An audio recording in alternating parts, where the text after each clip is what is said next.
जीवन में परिवर्तन कैसे लाएं। हमारे जीवन में अनेक परेशानियां चल रही हैं। हम अपने लक्ष्य से भटके हुए हैं और अपने स्वास्थ्य से भी। तो उत्तम स्वास्थ्य पाने के लिए हमें साधना करनी चाहिए। उत्तम लक्ष्य पाने के लिए हमें साधना करनी चाहिए।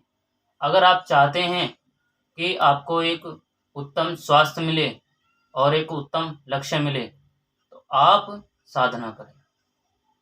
पहले के हमारे पूर्वज साधना करते थे, ऋषि मुनि साधना करते थे, इसलिए उनकी आयु कितने हजारों वर्ष की होती थी।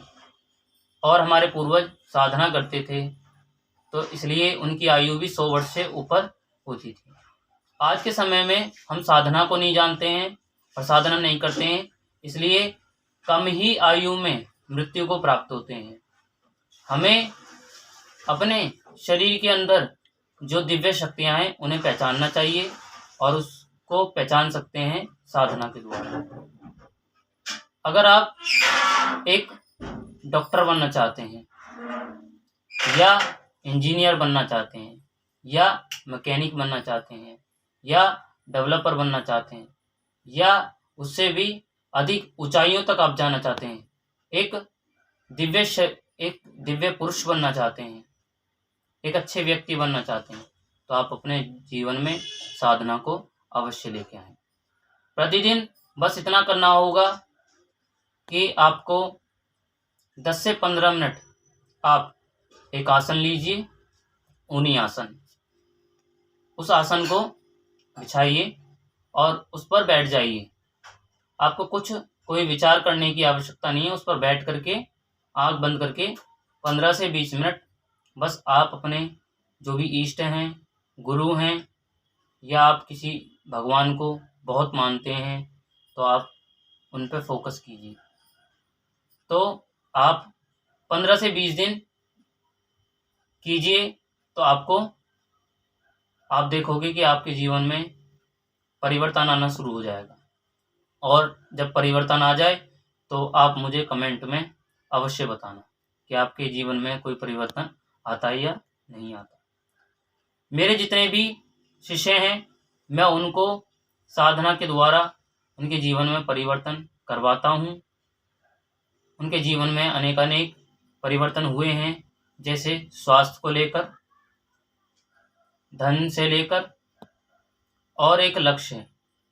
तो अब जितने भी मेरा कार्य है कि अब जितने भी यंग हैं, बच्चे हैं जो 10 से 12 वर्ष के हैं, उनसे लेकर के जो 25 से 30 वर्ष तक के हैं, उन सभी को मैं साधना करा रहा हूँ, जिससे कि वो अपने लक्ष्य को प्राप्त हों और एक उत्तम स्वास्थ्य पाएं और उत्तम धन पाएं। तो साधना के द्वारा ये सब संभव हो सकता है। इसलिए साधना करने से पहले हमें एक गुरु की आवश्यकता होती है। जैसे हमें बचपन में जब हम बहुत छोटे होते हैं तो माता पिता ही हमारे गुरु होते हैं, वही हमें चलना या बोलना सिखाते हैं। उसके बाद में जब हम विद्यालय में जाते हैं तो हमारे जो गुरु हैं वो दूसरे गुरु हैं जो हमें पढ़ाते हैं। तीसरे गुरु वह हैं जो हमें आत्मा का बोध कराते हैं, हमारे आत्मबोध कराते हैं और गुरु मंत्र दीक्षा देते हैं।